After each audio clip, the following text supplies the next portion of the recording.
Bueno, gracias, gracias a vosotros, que no traigo eh, nada nuevo, ¿no? Para vosotros, estoy convencida.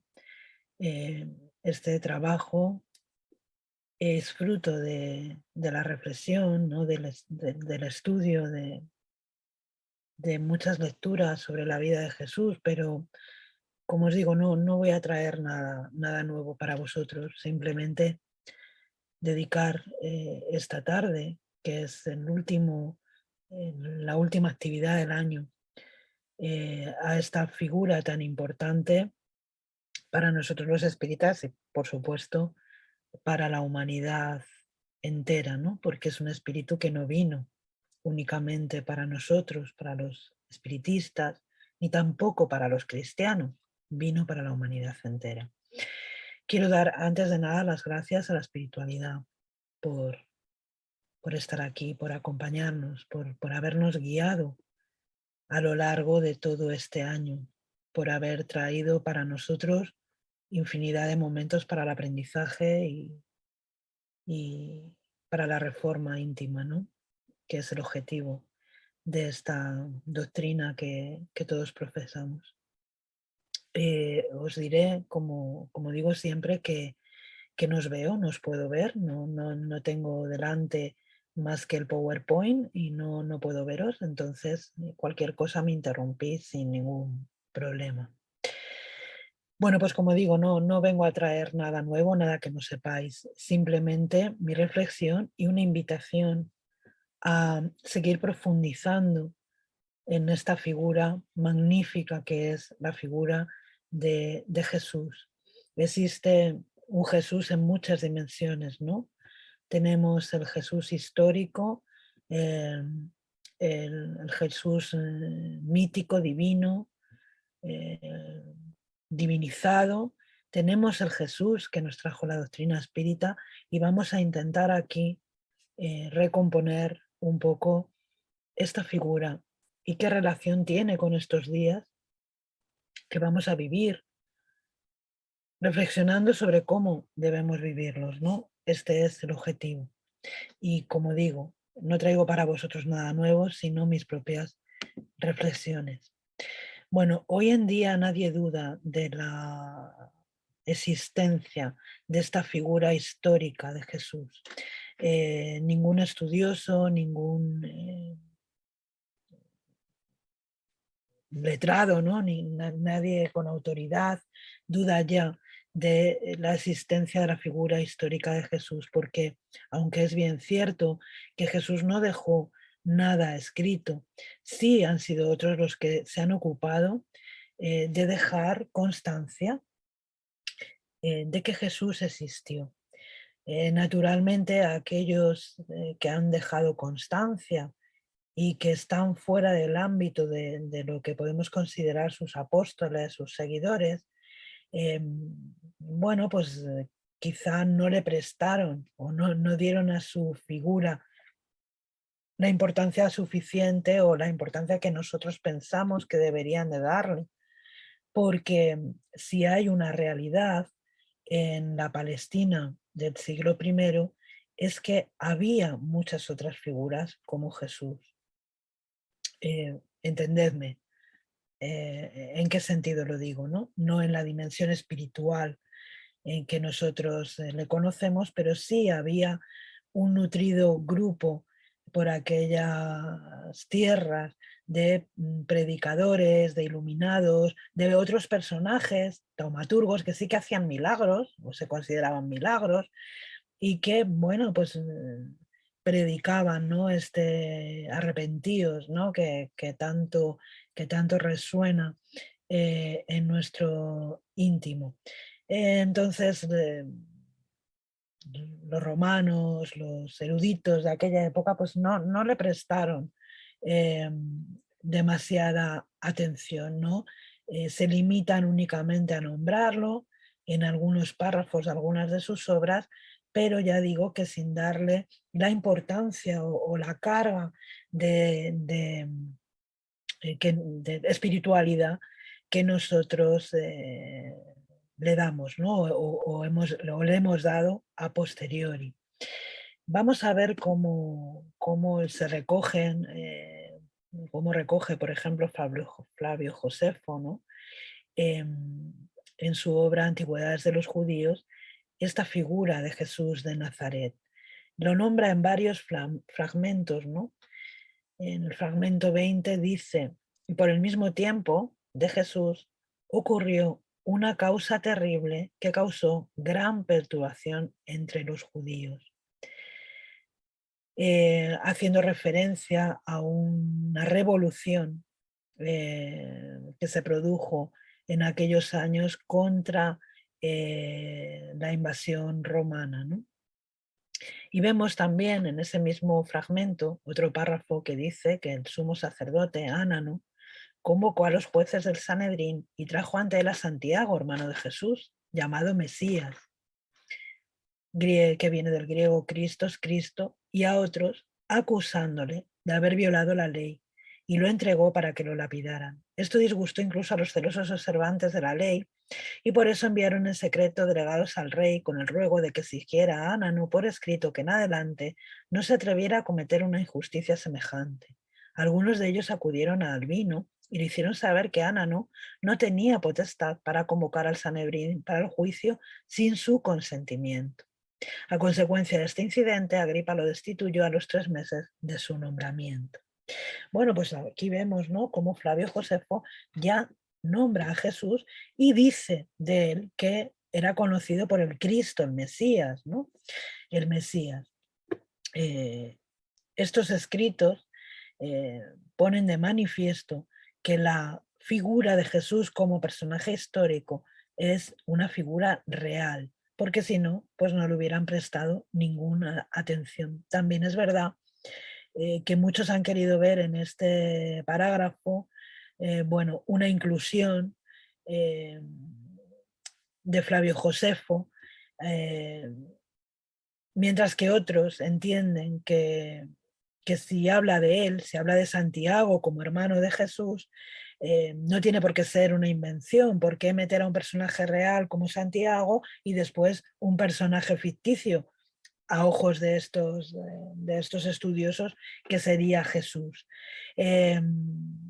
Siendo así, se descarta esta posibilidad y se entiende que cuando Flavio Josefo escribe estos parágrafos, eh, habla desde la perspectiva de lo que es real, ¿no?, de la existencia, de la verificación de la existencia de Jesús, llamado el Mesías, en aquella época, ¿no?, y recogiendo en estas crónicas algunas de las cosas que sucedieron.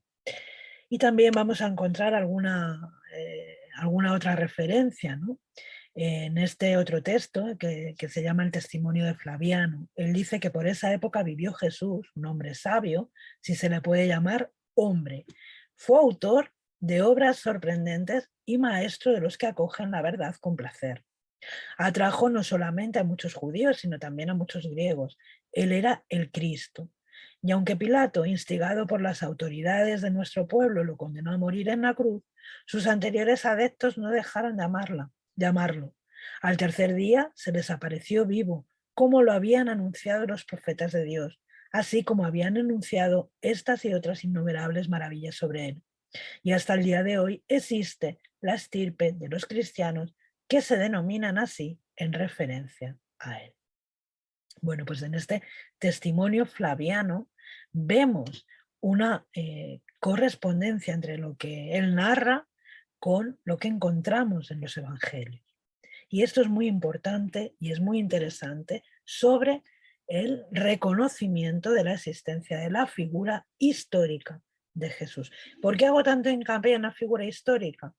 Porque quiero en este momento separarla de la figura divina o espiritualizada, ¿no? Otro historiador que también recoge algunas referencias es Tácito, que dice que este nombre de cristianos viene de Cristo, que fue ejecutado durante el reinado de Tiberio por el procurador de Judea, Poncio Pilato. Lo recoge en los anales.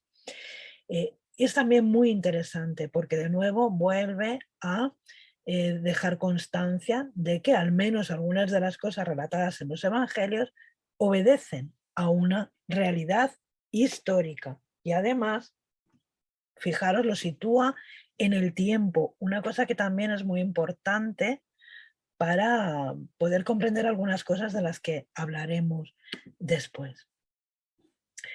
Los profetas y la tradición judía, ya recogían el advenimiento de este Cristo, de este Mesías. Lo vamos a encontrar en la Génesis, ¿no? Yo he recogido solamente estas, pero hay muchísimas referencias en el Antiguo Testamento sobre la venida de este Cristo, de este Mesías. Y es también muy importante, analizándolo desde el punto de vista del espiritismo, en el sentido que también veremos después, ¿no? Cómo se preparó su llegada, cómo se preparó su venida, era algo que ya estaba anunciado.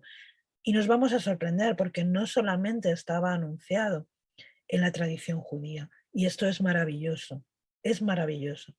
En la Génesis vamos a encontrar estas palabras: Judá, te alabarán tus hermanos, tu mano estará sobre el cuello de tus enemigos, los hijos de tu padre se inclinarán a ti.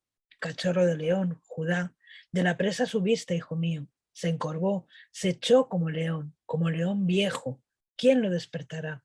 No será quitado el cetro de Judá, ni el bastón de mando de entre sus pies, hasta que llegue Silo. A él se congregarán los pueblos.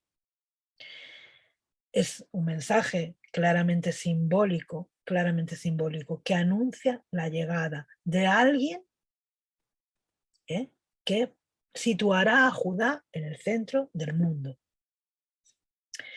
Isaías, porque un niño nos ha nacido, esta la habéis oído muchas veces, hijo nos ha sido dado, y el principado sobre su hombro. Se llamará su nombre admirable consejero, Dios fuerte, Padre eterno, príncipe de paz. Y lo vamos a encontrar también en Miqueas. Pero tú, Belén Efrata, tan pequeña entre las familias de Judá, de ti ha de salir el que será Señor de Israel.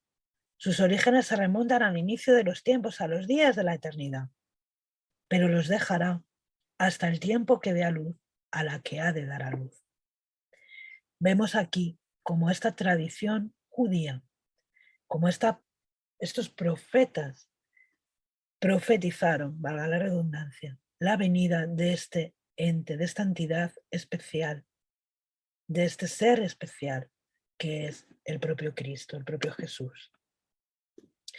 Pero como hemos dicho, como hemos hablado, fue la llegada de Jesús profetizada por otras religiones.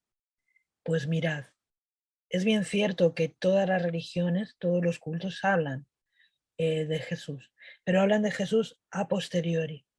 Si vamos al Islam, vamos a encontrar que Jesús es un profeta, es considerado un profeta. María es muy considerada y vamos a encontrar en las suras del Corán muchas veces este reconocimiento, tanto a Jesús como profeta como a María, su madre, ¿de acuerdo? Pero sabemos que el Islam es una religión posterior. En el budismo no vamos a encontrar referencias relativas a profecías relacionadas con la venida del Cristo, de Jesús, pero sí vamos a encontrar alusiones en las que se le llama, se le denomina como héroe, como maestro, ¿de acuerdo? Pero sí vamos a encontrar en la tradición perdonadme la pronunciación, Vaisnava, en una de las escrituras sagradas del hinduismo, de que data de hace 3000 años, que se anuncia el nacimiento de Jesús con el nombre de Isha. Esta escritura predice que va a llegar un enviado de Dios que llamamos Avatar. En sánscrito significaba aquel que desciende, es decir, que desciende del mundo espiritual al mundo material con un mensaje divino de amor y de paz. ¿Qué nos dice el espiritismo sobre Jesús? ¿Qué sabemos a través de la doctrina espírita codificada por Allan Kardec al respecto de Jesús? de este avatar, de este maestro, de este ser que es un enviado de Dios y que viene al mundo. Vamos a encontrar muy pocas referencias en cuanto a todo lo que tiene que ver con el personaje histórico, a todo lo que tiene que ver con si existió, no existió. Si buscamos esto dentro de la doctrina codificada por Kardec, nos vamos a encontrar muy pocas referencias. Y esto tiene que ver mucho con una cuestión que yo creo que no es baladí, y es que el espiritismo, más que centrarse en el espíritu, que por supuesto se centra en el espíritu, en esta pregunta concretamente que Rosa ha mencionado al presentar la conferencia, se va a centrar en el mensaje. Dentro de la doctrina espírita, lo que vamos a encontrar de referencias en cuanto a Jesús de Nazaret va a estar relacionado con su mensaje, con este mensaje que trae para la humanidad. ¿Cuál es el tipo más perfecto que Dios ha ofrecido al hombre para que le sirviese de guía y modelo? Los espíritus responden: contemplar a Jesús. Jesús, dice Kardec, es para el hombre el tipo de la perfección moral a que puede aspirar la humanidad en la tierra. Dios nos lo ofrece como el modelo más perfecto, y la doctrina que enseñó es la más pura expresión de su ley, porque estaba animado del Espíritu Divino y es el ser más puro que ha venido a la tierra. Si algunos de los que han pretendido instruir al hombre en la ley de Dios lo han extraviado a veces con principios falsos, es porque ellos mismos se han dejado dominar por sentimientos demasiado terrestres y por haber confundido las leyes que rigen las condiciones de la vida del alma con las que rigen la vida del cuerpo. Muchos han dado como leyes divinas lo que solo eran leyes humanas creadas para favorecer las pasiones y dominar a los hombres. Aquí Kardec se centra en una cuestión muy importante y es la adulteración, el uso y el mal uso del mensaje que este Cristo, que este enviado, que este maestro, que este rabí, como lo llamaban en Palestina, trajo para nosotros.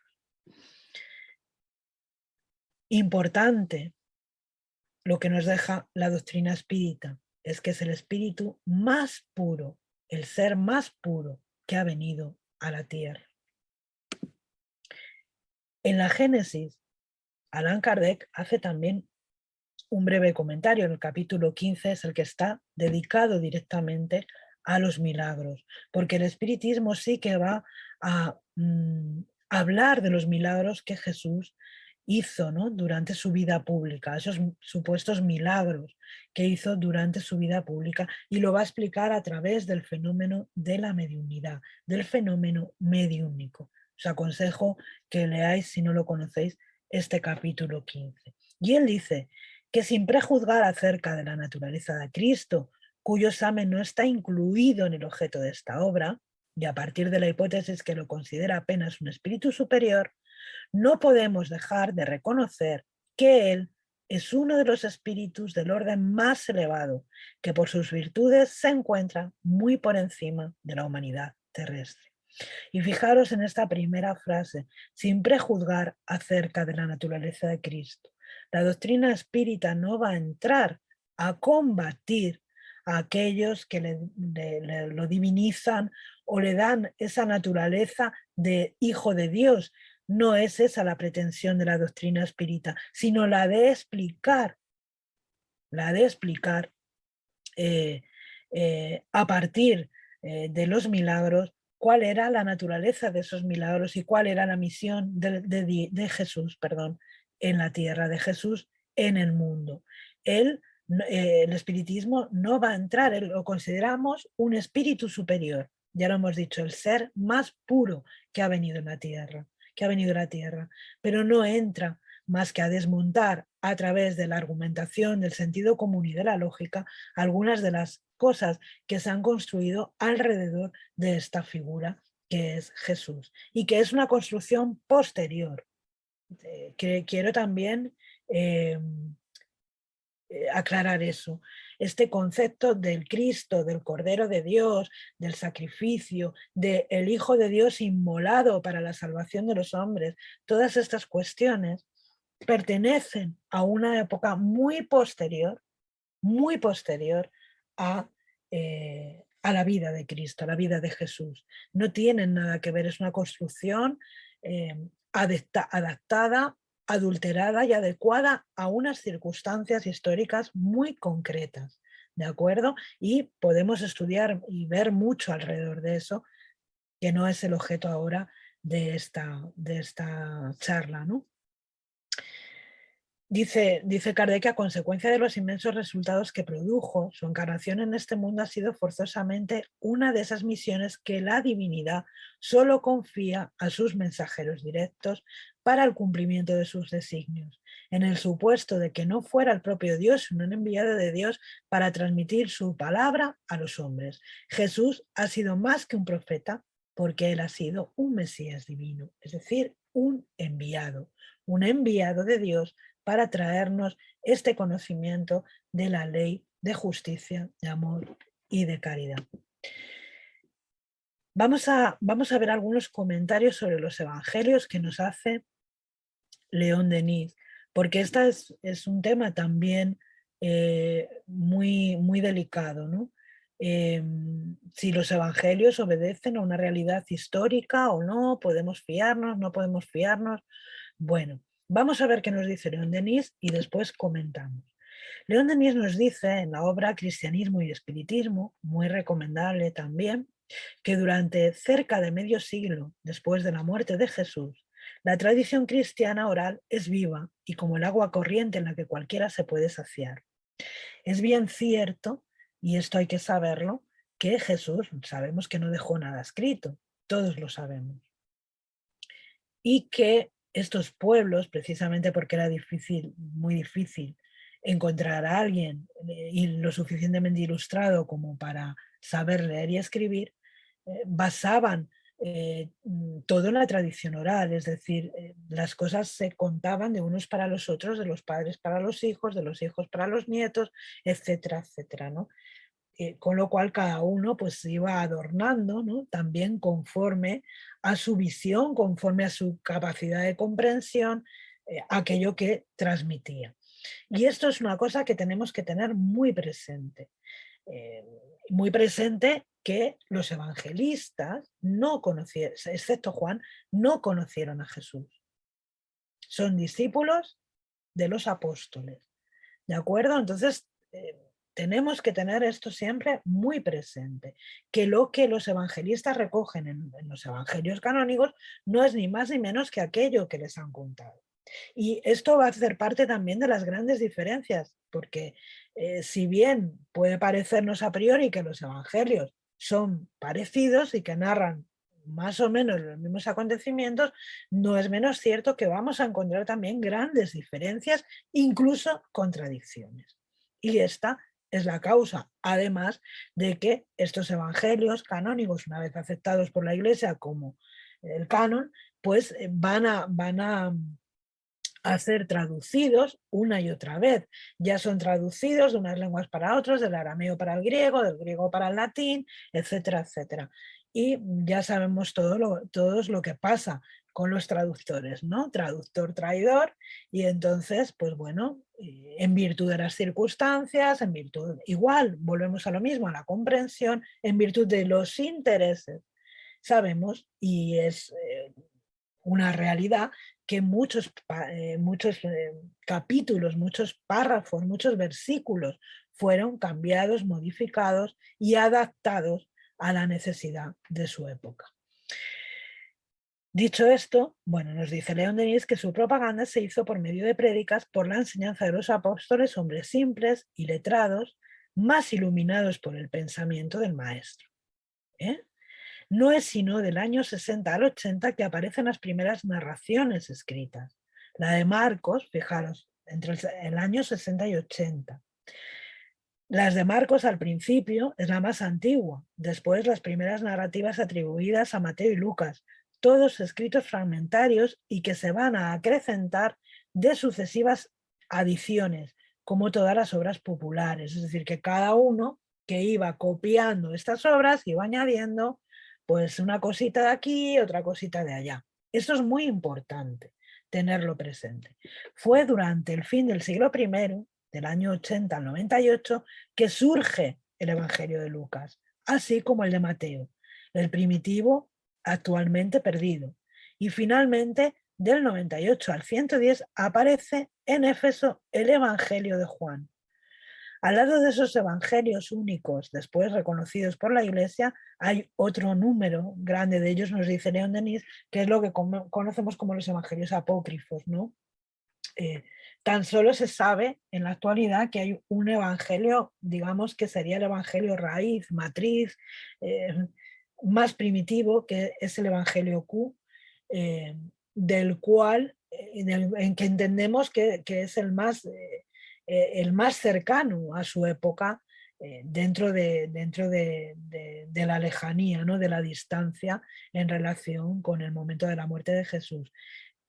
Ese sería el evangelio matriz, el evangelio raíz, del cual a partir de ahí se hicieron inclusiones, modificaciones que dieron lugar luego a todos estos otros evangelios. De esos son conocidos actualmente unos 20, más en el siglo III Orígenes los citaba en mayor número. Fijaros, ¿no? Nos dice León Denis que en aquella época, estamos hablando de principios del siglo XX, se conocían 20 evangelios, pero que Orígenes ya citaba que eran muchos más. Es decir, que entendemos que cada congregación, no congregación, cada grupo cristiano en una ciudad, en un pueblecito, en una aldea, tenía su propio evangelio. Lucas hace alusión a eso, dice León Denis, en el primer versículo de la obra que trae su nombre. Los primeros apóstoles se limitaban a enseñar la paternidad de Dios y la fraternidad humana, demostraban la necesidad de la penitencia, es decir, de la reparación de nuestras faltas.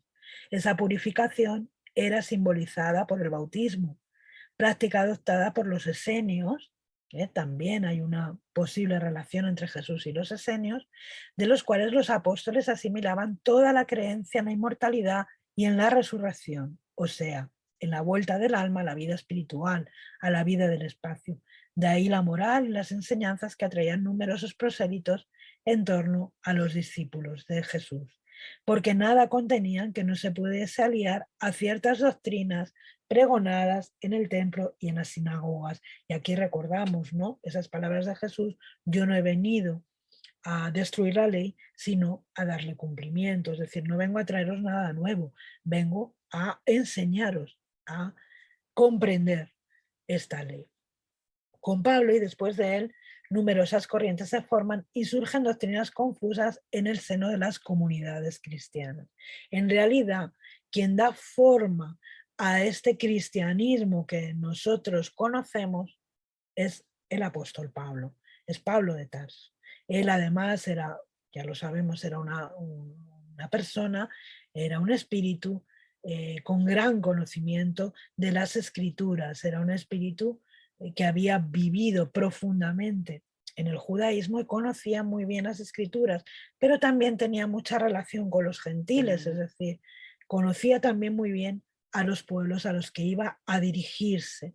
Y él, de alguna manera, es quien da forma al cristianismo que nosotros conocemos. Bajo mi punto de vista, y esto es una opinión personal mía, aquí no tiene nadie nada que ver, creo que Pablo ha sido mal comprendido y mal interpretado, porque Pablo, si leemos y pensando que las cartas, bueno, son fieles a lo que él quería enseñar, aunque sabemos que hay cartas que son de Pablo y cartas que no. eh, Pablo estaba hablando de una dimensión, de la dimensión crística de Jesús y no del propio Jesús. Entonces, creo que entendiendo esto se puede entender mucho mejor, podemos comprender mucho mejor a Pablo, al que se le ha culpado de tantas cosas, ¿no? Bueno, sucesivamente la predestinación y la gracia, la divinidad de Cristo, la caída de la redención, la creencia en Satanás y en el infierno serían lanzados en los espíritus serán lanzados a los espíritus y vendrán a alterar la pureza y la simplicidad de las enseñanzas del Hijo de María. Y efectivamente esto es innegable, así es, y así lo hablan, lo comentan y lo divulgan los estudiosos de los evangelios. Sin duda, todo el mensaje de Jesús, como vamos a ver después, fue adulterado de alguna manera, fue modificado, fue adaptado fundamentalmente buscando la aceptación, ¿de acuerdo? Pero vamos a ver qué encontramos en las obras espiritistas, en algunas de las obras espiritistas, porque el espiritismo, o mejor dicho, algunos espiritistas, sí se han ocupado y preocupado, ¿no?, de traernos algunos mensajes, algunas luces al respecto de la figura de Jesús de Nazaret. Y fijaros, uniéndolo con lo que hemos visto relativo al hinduismo, la venida de Jesús no fue algo casual, sino que obedeció a una primorosa organización y a una primorosa preparación del mundo espiritual. En el libro Camino de la Luz nos dicen que las tradiciones del mundo espiritual, que en la dirección de todos los fenómenos de nuestro sistema existe una comunidad de espíritus puros y elegidos por el Señor Supremo del Universo, en cuyas manos se mantienen las riendas que dirigen la vida de todas las colectividades planetarias. Esa comunidad de seres angélicos y perfectos, espíritus puros, de la que Jesús es uno de sus miembros divinos, por lo que nos permitieron saber, ya se reunió en las proximidades de la Tierra para la solución de problemas decisivos de la organización y dirección de nuestro planeta en 2 ocasiones en el curso de los milenios conocidos. A Camino de la Luz se manifiesta que Jesús es el gobernador de nuestro planeta y que reside en una comunidad de espíritus puros en nuestro Sol. Ellos, desde su dimensión espacial, dirigieron la formación del mundo, de la Tierra. Ellos son los espíritus que velan por nuestro planeta. Y como no puede ser de otra manera, pues se han reunido, que se sepa, en 2 ocasiones para redirigir nuestro camino. Y nos dice que la primera se realizó cuando el orbe terrestre se desprendía de la nebulosa solar para que se lanzasen en el tiempo y en el espacio las señales de nuestro sistema cosmogónico y los precedentes de la vida en la materia en ignición del planeta. Es decir, que supervisaron la formación no solamente de nuestro mundo, sino del propio sistema que daría lugar a la vida, que daría lugar a todos los seres y todas las especies que hoy la pueblan y que la poblaron. Y la segunda nos dice a Camino de la Luz cuando se decidió la venida del Señor a la tierra, trayendo a la familia humana la lección inmortal de su evangelio de amor y redención. Esto lo encontramos en el capítulo 1 de Génesis Planetaria en el libro A Camino de la Luz. Es decir, que cuando leemos a los profetas, cuando leemos esto que nos dice el hinduismo, estamos viendo claramente que efectivamente ellos pudieron ver, pudieron entrever que algo se estaba preparando en el plano espiritual, que se estaba preparando la venida de este espíritu para el plano físico. No podemos pensar hoy de otra manera. En las primicias del reino, una obra de Amelia Rodríguez, vamos a encontrar, a través de la psicografía de Ibaldo Pereira Franco, vamos a encontrar también algunas anotaciones de interés para nosotros al respecto de la venida de Jesús. Ella nos dice que la historia de Palestina es ante todo la historia de un pueblo sufriente en la lucha angustiante por la sobrevivencia y la paz. Naturalmente, como no podía ser de otra manera, la historia del pueblo judío no deja de ser un periplo de desdichas y desventuras que, por cierto, pues en los días de hoy podemos seguir observando, ¿no? El pueblo judío, fue esclavo durante muchos siglos de egipcios, de babilonios y de otros pueblos. Pero después de esfuerzos ingentes y sangrientos, va a conseguir esa reorganización comunitaria dentro del régimen teocrático impuesto por Moisés, sufriendo siempre aflicciones innominables para perder poco después la libertad. Porque el pueblo judío, después de liberarse, después de ese camino de 40 años, de esa aventura en el desierto, después de llegar a la tierra prometida, vuelve a caer poco tiempo relativamente, estamos hablando de siglos, después en manos del Imperio Romano, ¿verdad? Haciendo de la defensa de la fe espiritual su política y de la religión la base de la vida nacional. Vivió siempre en una comunidad cerrada bajo la inspiración del monoteísmo, cual si fuera una isla dentro de un convulsionado océano politeísta. Estamos absolutamente de acuerdo, ¿no? El pueblo judío se mantuvo siempre fiel a sus principios, coherente con sus creencias y con una defensa de la religión. También hay que decir, para descarga de mis queridos romanos, que Roma era muy respetuosa con las religiones que profesaban los pueblos a los que romanizaban, ¿no? Se ha dicho de paso, siempre y cuando, claro, con la condición de que aceptaran a César como un dios.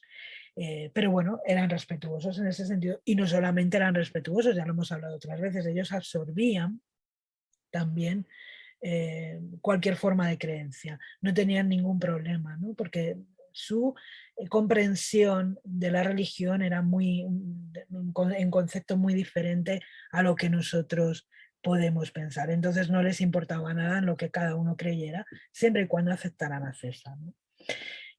Bueno, pues el pueblo judío ahí se mantuvo, ¿no? Como una isla rodeada de pueblos considerados paganos, politeístas, etcétera. Y ellos mantuvieron este compromiso espiritual, ¿no? Bueno, para situarnos un poco contextualmente en la época en la que se cree que nace Jesús, pues vamos a irnos a este segundo triunvirato romano, en que Marco Antonio y Octavio, teniendo en sus manos el destino del imperio, pues van a nombrar a Herodes el Grande para ceñir la corona de David. Esto va a ocurrir en el año 40 antes de Cristo, pero esta decisión va a marcar toda la historia también de Jesús. Por eso es que lo he puesto aquí.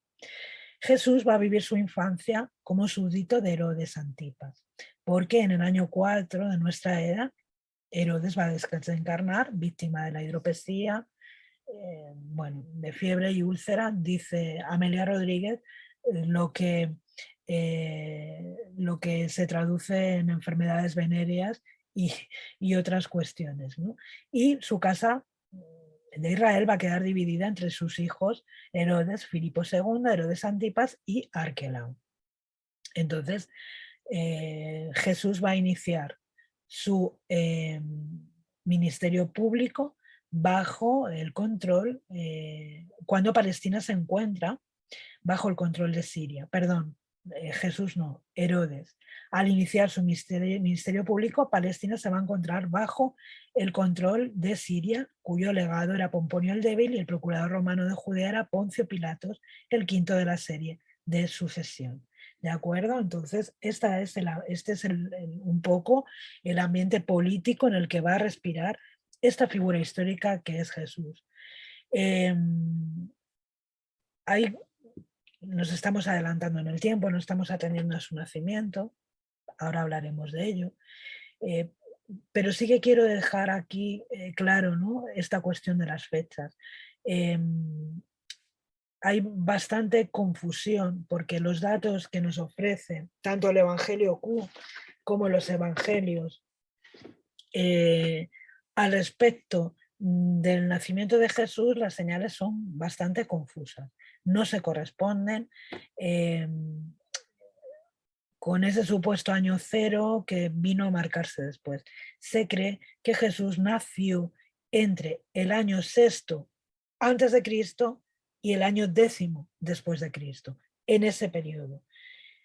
Más cerca al año cero, pero hay un periodo muy amplio porque no se corresponden las fechas en lo relativo a Herodes, en lo relativo al censo, este famoso censo, ¿no?, por el cual cuando Jesús va a nacer la familia se traslada a Belén, etcétera, etcétera.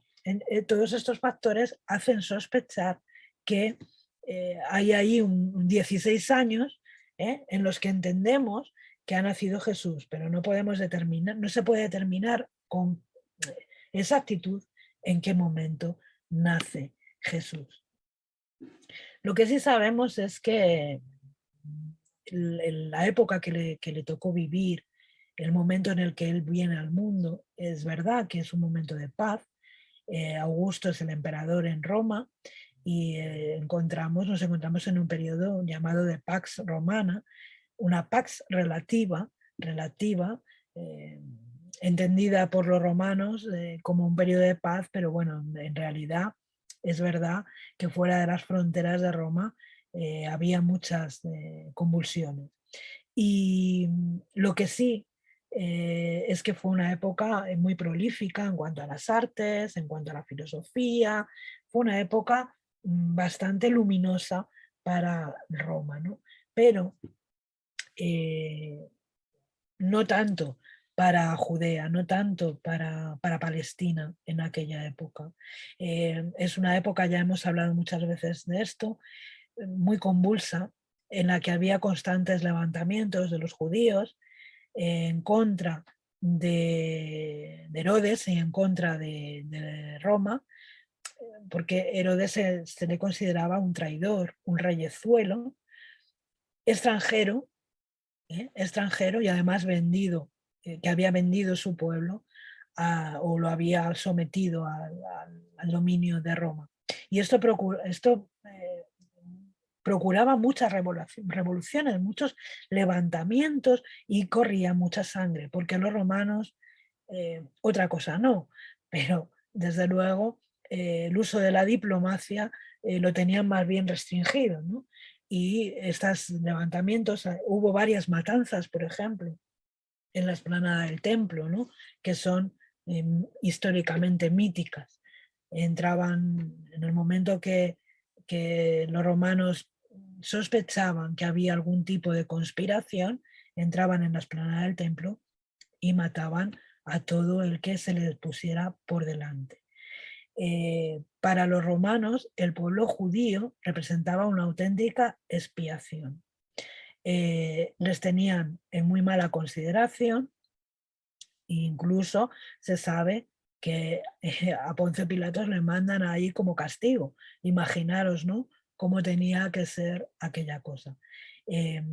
Era un pueblo que les daba muchos problemas, muchas preocupaciones, pero era un pueblo naturalmente muy sometido, porque además no solamente tenían que pagar tributo al templo, sino que también pagaban el tributo a los romanos y también a Herodes, con lo cual el pueblo estaba sumamente explotado. En estas circunstancias aparece esta figura luminosa, este espíritu puro, este ser que viene a la tierra y viene a traernos un mensaje que en aquel momento es, no sé cómo explicar, no sé cómo decir, esperanzador, no, novedoso, magnífico, viene a hablarlos de algo que nadie, de lo que nadie se había atrevido a hablarles. Viene a hablarles de amor, viene a hablarles de libertad, viene a hablarles de paz, viene a decirles que la muerte no existe. Les habla que Dios no es un Dios castigador.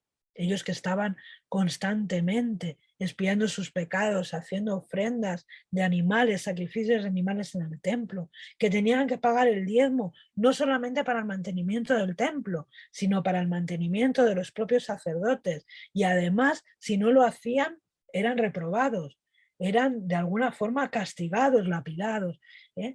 Jesús viene a traer este mensaje, predicando que hay un reino de Dios y predicando la no violencia, como dice Amelia Rodríguez, hasta el propio sacrificio. Y sintetiza su enseñanza en esta frase, en este mandamiento: el amor a Dios sobre todas las cosas y al prójimo como uno mismo. Aquella gente se quedó perpleja con este mensaje libertador, que les decía que ellos eran importantes, que eran válidos, que eran valiosos. Jesús, todos lo sabemos, se rodeó de lo más granado de la sociedad: los desahuciados, los enfermos, los débiles, los pobres, los apartados, los repudiados, las prostitutas, los leprosos. Y venía a traerles este mensaje libertador: tú eres alguien, Dios te ama. Imaginaros en un lugar de la Palestina donde los enfermos eran apartados. Todos hemos oído hablar, hemos visto las películas de Hollywood, ¿no? Y todos hemos oído hablar de los valles de los leprosos, reales, auténticos, donde se les apartaba de la sociedad. Las mujeres no existían, no eran visibles. Los niños, los enfermos, los ancianos. Y Jesús viene a decirles: sois alguien, Dios os ama, sois importantes. ¿Qué no causaría en esos corazones, en esas mentes? ¿Qué impacto no causaría este mensaje para ellos? Sabemos por los relatos de la espiritualidad que el programa para que Jesús volviera a la tierra, volviera a ingresar a la tierra, fue un programa de largo tiempo. Un espíritu puro tuvo que sumergirse en los fluidos groseros de nuestro mundo para traernos este mensaje de amor. ¿Cuánto amor no habría en su corazón?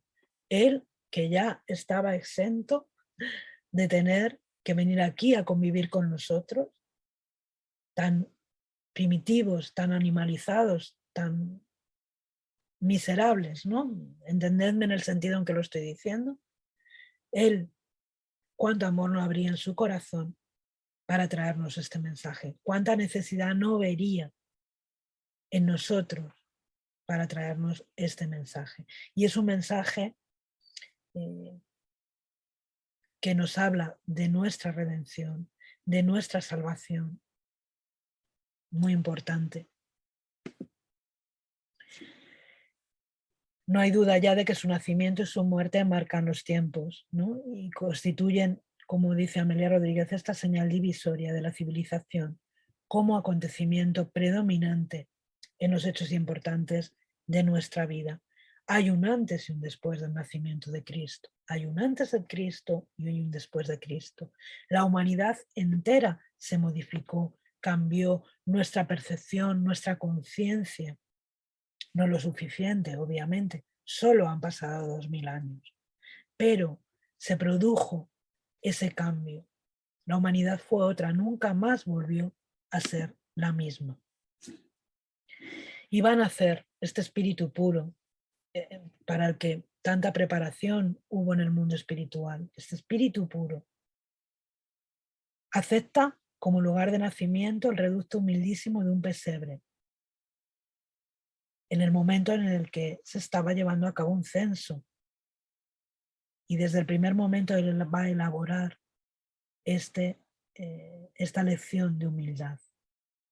Él, el espíritu más puro, va a nacer en el lugar más humilde, en un pesebre, rodeado de animales,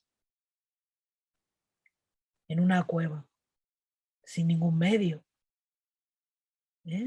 Como sábanas, pues la paja para dar de comer a los animales.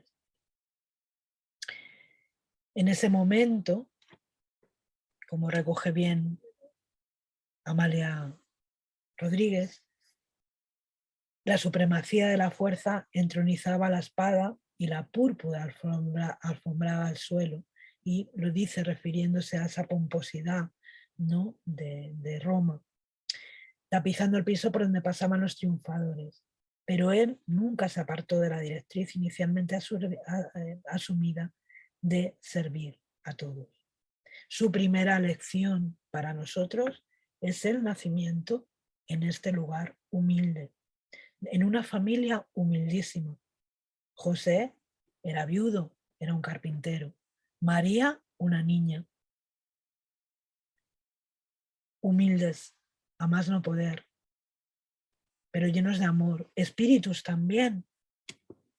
Naturalmente Jesús no nace en una familia cualquiera, como no nació en un tiempo cualquiera ni en un lugar cualquiera de la tierra. Estos espíritus también venían con este compromiso de acogerle, posiblemente sin comprender del todo la dimensión de lo que estaba sucediendo, pero con un gran amor y con un compromiso muy grande de acogerle. Acompañando la marcha alocada del espíritu humano que se encuentra atado a los sucesivos ciclos de los renacimientos inferiores en las ruedas de sus pasiones esclavizantes, hizo que pioneros y trabajadores de su morada y embajadores de su morada lo precediesen, cantando las glorias superiores de la vida, de lo bello, para propiciar los sueños elevados y ansias. En todas partes él estuvo presente, y la simple pronunciación de su nombre es un vigoroso estímulo para la libertad y la paz espiritual. Y en eso estamos de acuerdo todos, creyentes, no creyentes, creyentes de otras filosofías y de otras religiones. Todos, absolutamente todos los seres humanos, sabemos lo que Jesús representa. A pesar de no haber triunfado en el mundo, Jesús venció las vicisitudes y estableció las balizas del nuevo mundo, de la humanidad feliz, en cuya construcción todos nosotros, desencarnados y encarnados, estamos unidos en el ejercicio del aprendizaje y la vivencia evangélica.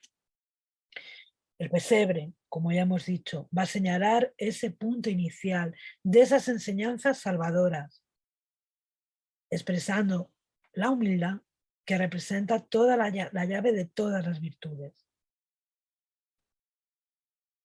Él vino a entregarnos un código de fraternidad y de amor a todos nosotros, a todos los corazones. Su mensaje se extendió rápidamente, incluso dentro de la propia sociedad romana, porque era un mensaje de liberación, era un mensaje de amor, de fraternidad, algo a lo que aquellos oídos y aquellos corazones no estaban acostumbrados. Inútilmente, nos dice Amelia Rodríguez, los escritores materialistas de todos los tiempos habían vulgarizado el gran acontecimiento, ironizando sobre los altos fenómenos mediúnicos que le precedieron, las figuras de Simeón, de Ana, de Isabel, de Juan el Bautista, de José, la sublime persona de María, han sido muchas veces objeto de observaciones injustas y maliciosas, pero la realidad es que solo con la ayuda de aquellos mensajeros de la buena nueva, portadores de la contribución de fervor, creencia y vida, podría Jesús lanzar en la tierra los fundamentos de la verdad inamovible. Y es verdad que se ha ironizado mucho sobre todos estos personajes, y que es verdad que se ha hablado con malicia, pero porque creo, a mi entender, en mi opinión humilde y personal, que tiene mucho que ver con esa idealización también de divinización que se ha hecho de estos personajes, sin entender que Jesús nació por las vías naturales, como vinimos todos al mundo, sin entender que Jesús fue un niño, fue un joven, fue un hombre que vino a vivir y a participar de la vivencia con todos nosotros, que María fue una madre abnegada, preocupada por el rumbo que estaba tomando su hijo, que José participó muy poco, aunque tiene una parte muy importante. Hizo su trabajo y desencarnó relativamente pronto, no pudiendo participar de la experiencia de su hijo en la tierra. Personajes de su época, de su momento, de su tiempo, pero que la religión y sobre todo, y por Dios, no me entendáis mal y con todo el respeto, ¿no? Pero la religión católica se ha encargado también de ofrecernos una imagen absolutamente irreal y que no se corresponde con la época en la que Jesús nació, porque Jesús, ante todo, y a pesar de ser un espíritu puro y a pesar de ser el ser más magnífico que ha venido a la tierra, fue un hombre de su época, respetó las instituciones de su época, fue respetuoso con todos y con todo. Y después esto pues se ha de alguna manera adulterado. De sus enseñanzas inolvidables se desprenden consecuencias para todas las áreas de la existencia planetaria en el sentido de renovar los elementos sociales y políticos de la humanidad. Es por eso que yo decía que hay un antes y un después. La humanidad no fue la misma. Todo, absolutamente todo lo que vino después de él ha sido influenciado por él, inspirado por él. Los hombres lo han hecho inspirándose en él, en sus enseñanzas, en su, eso sí, en sus enseñanzas tal y como ellos las entendían y tal y como ellos podían utilizarlas en su propio beneficio. Pero es cierto que ha modificado y sigue modificando las sociedades y el mundo entero. Puede parecer que las conquistas del verdadero cristianismo todavía sean remotas, observando las doctrinas imperialistas de la actualidad, pero hay que reconocer que han transcurrido solo 2000 años desde la palabra divina. Vino Jesús, nos dice León Denis, en Cristianismo y Espiritismo, espíritu poderoso, divino misionero, medium inspirado, vino encarnándose entre los humildes a fin de dar a todos el ejemplo de una vida simple y no obstante llena de grandeza, vida de abnegación y sacrificio que debía dejar en la tierra impagables trazos. La gran figura de Jesús ultrapasa todas las concepciones del pensamiento. Aquí está porque no pudo haber sido creada por la imaginación. En ese alma de una serenidad celeste no se nota mácula ninguna, ninguna sombra. Todas las perfecciones en ella se funden, con una armonía tan perfecta que se nos figura el ideal realizado. Su doctrina, toda luz y amor, se dirige a los humildes y a los pobres, a esas mujeres, a esos hombres del pueblo curvados sobre la tierra, a esas inteligencias quebradas al peso de la materia y que aguardan, en las pruebas y en el sufrimiento, la palabra de vida que las debe reanimar y consolar.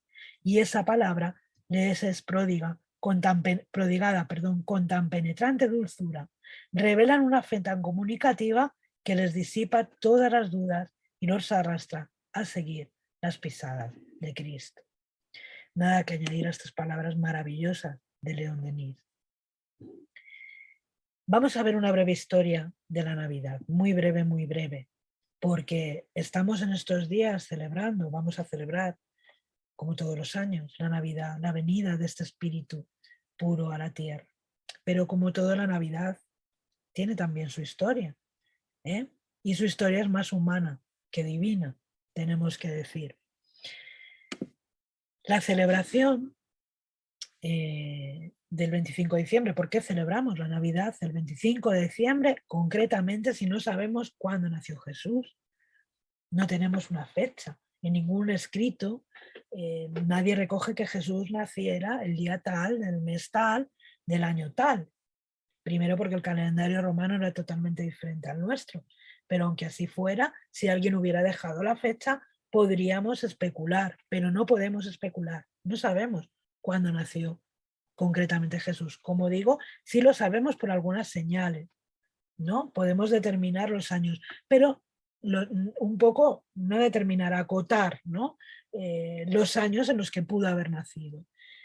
Lo que sí sabemos es que no nació en diciembre. Eso lo tenemos claro por las propias descripciones del Evangelio, de que encontramos en los Evangelios. Jesús no nació en el mes de diciembre y hay innumerables descripciones que nos dicen que no era así. Por ejemplo, por poner una, que es la más típica, la que más vais a poder encontrar. Cuando el ángel anuncia a los pastores que ha nacido el Mesías, el Salvador. Vemos que los pastores están con los ganados fuera, durmiendo en el campo, ¿no? Así nos lo retratan los evangelistas cuando nos hablan de esta anunciación. Eso no era posible si Jesús hubiera nacido en esta época de diciembre, en las que los ganados habitualmente estaban siempre a buen resguardo, y los pastores no andaban con el ganado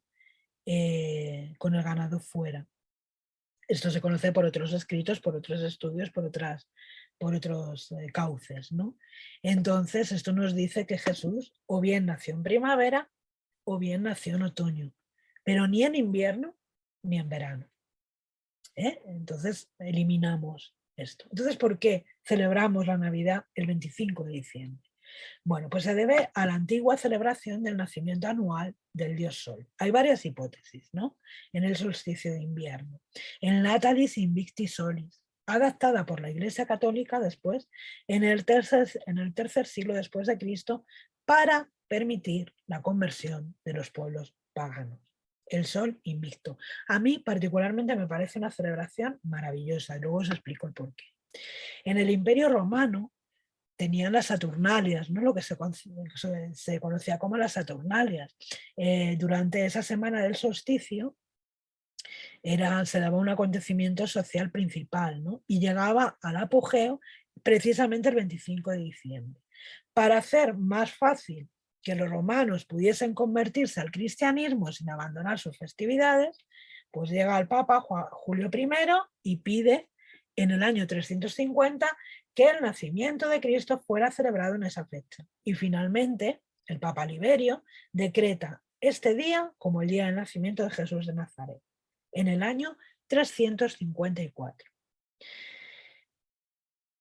Así que, como veis, es una adaptación maravillosa, por lo que ahora os voy a comentar, pero no deja de ser, bueno, un remiendo para, bueno, convencer a los paganos a facilitar la conversión, ¿no?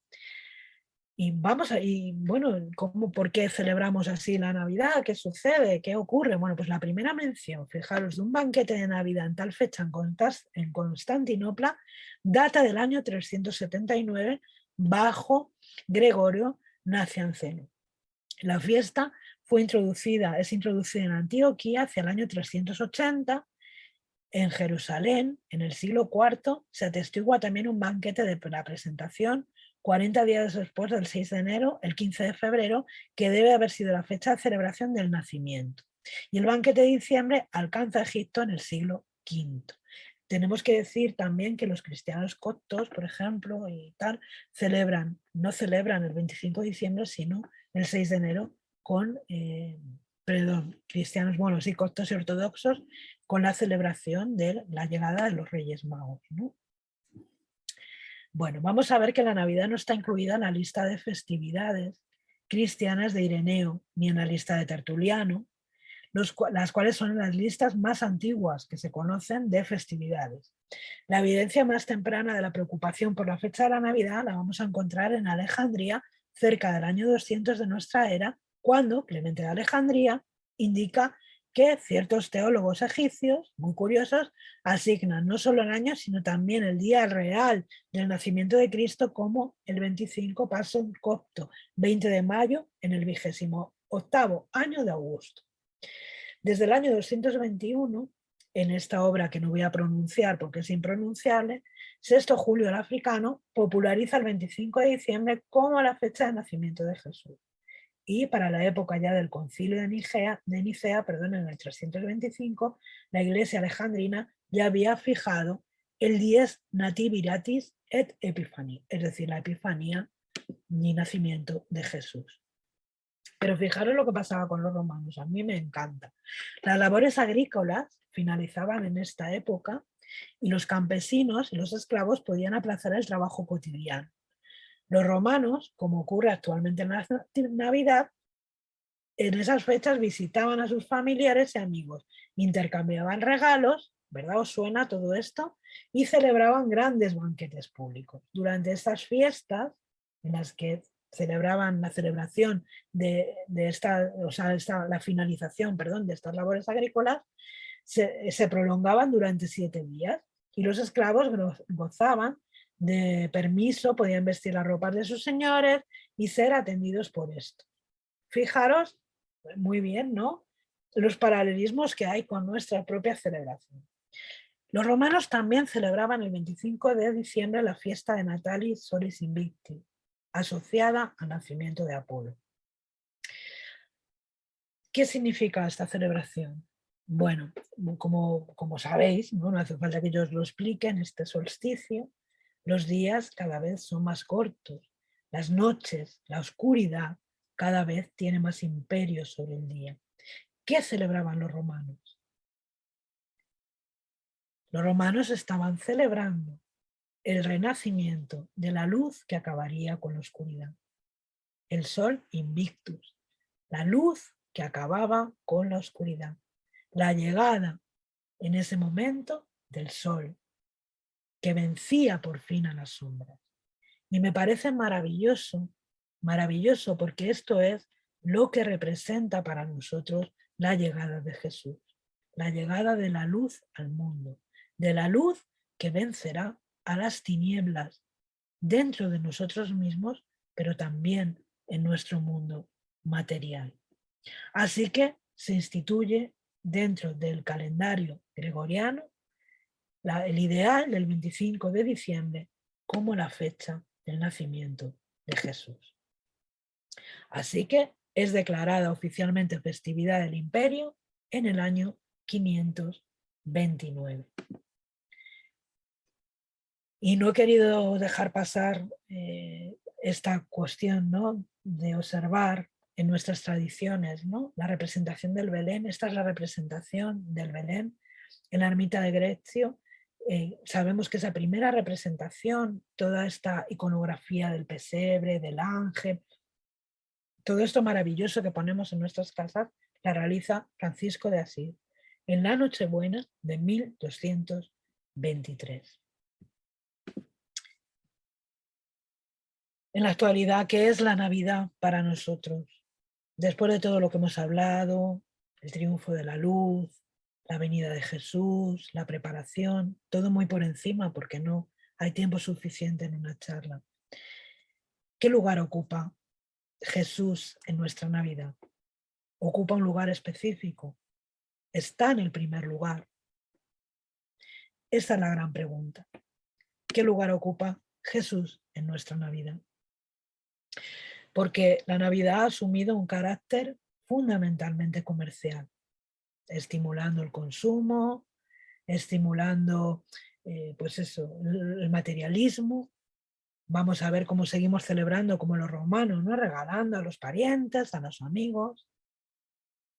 De esta manera, y sobre todo en los últimos años, en las últimas décadas, Jesús ha sido gradualmente sustituido como motivo central de la festividad, como motivo central de la Navidad. Hemos resuelto entre todos homenajear a otros ídolos. Y no estoy hablando aquí de Papá Noel, ni los Reyes Magos, ¿no? Creo que hemos sustituido a Jesús por Mamón, como nos dice el Evangelio. Hemos olvidado a Jesús para festejar el hedonismo, el consumismo. ¿Dónde está Jesús en esta Navidad que vamos a celebrar?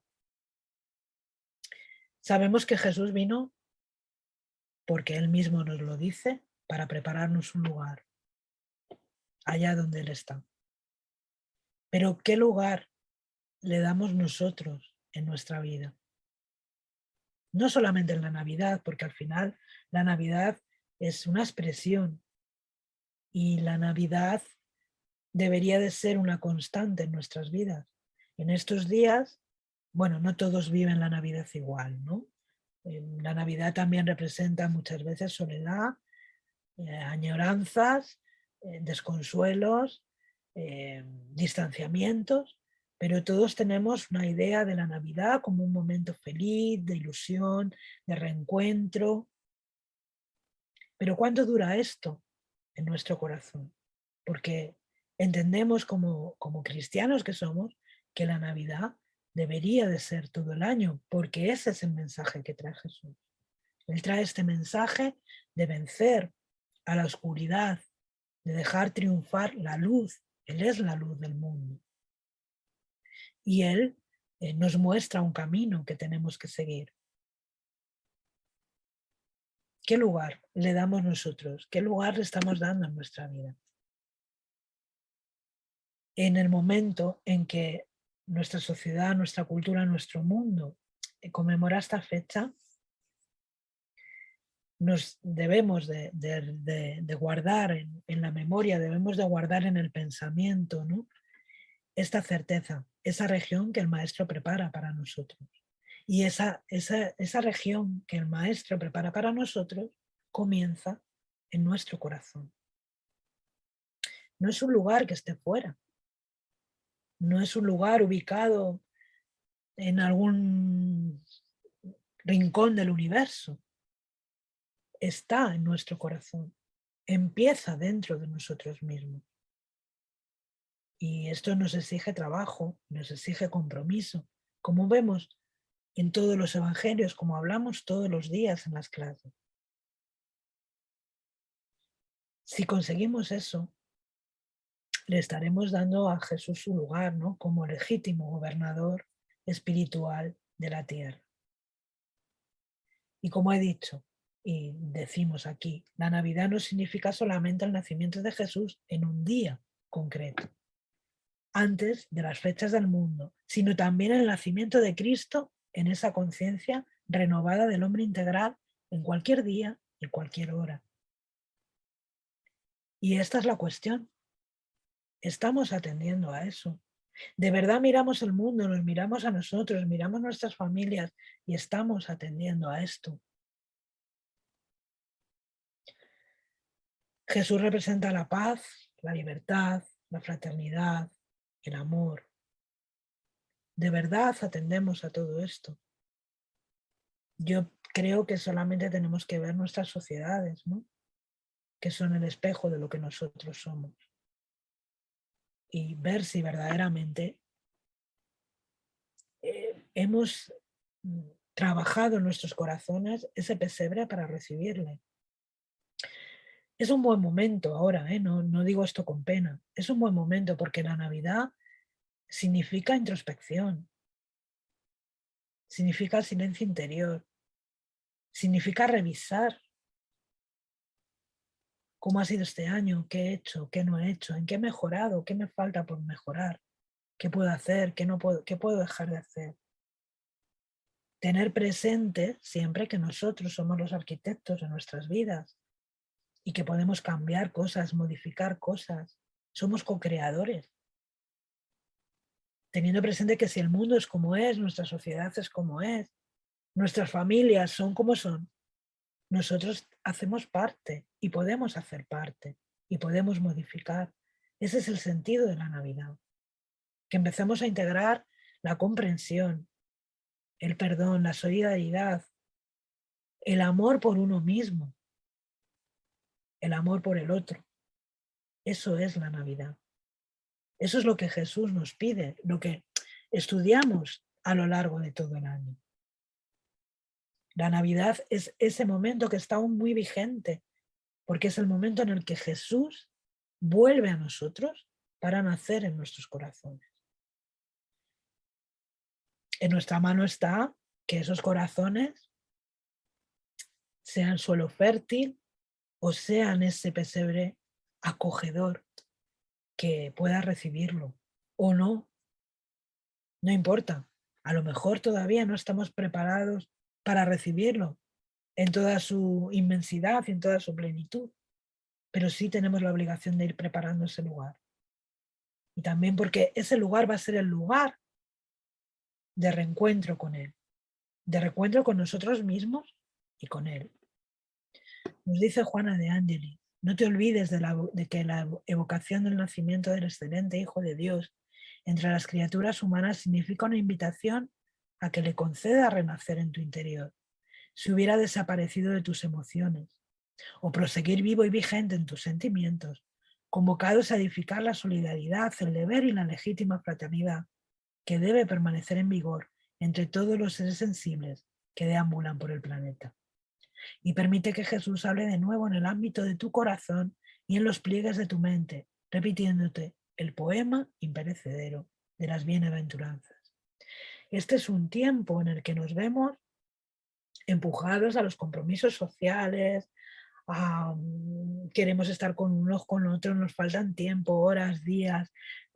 Es una época complicada porque también, repito, hay mucha gente que lo vive con tristeza, con desesperación, con soledad. Muchas personas no les gustan estas fechas, pero creo que es así precisamente por estas formas exteriores.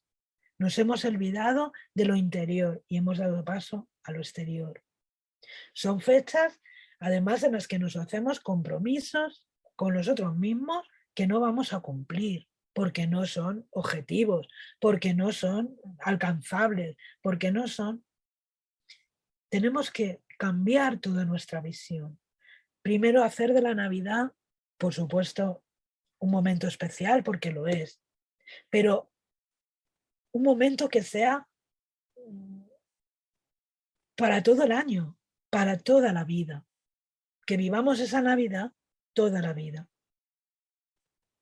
Que tengamos interiorizada esa luz que nos llega durante toda nuestra existencia.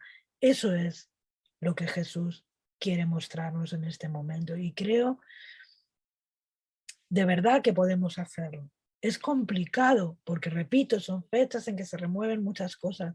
No nos es posible ser felices porque fuera de nosotros, incluso dentro de nosotros, pero fuera, también vemos mucha infelicidad, mucho dolor, mucho sufrimiento. Esto nos impide ser felices, pero no nos impide ir trabajando nuestro interior para acoger a Jesús y también mostrárselo a los demás. Nos hacemos muchos buenos propósitos, pero no los cumplimos.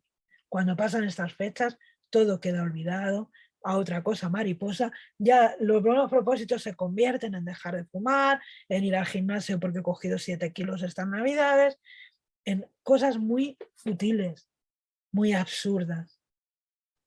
Es un momento para la introspección, para que analicemos cómo va ese pesebre de nuestro corazón. ¿Lo tenemos más o menos adecentado? ¿Qué nos falta? ¿Qué necesitamos hacer?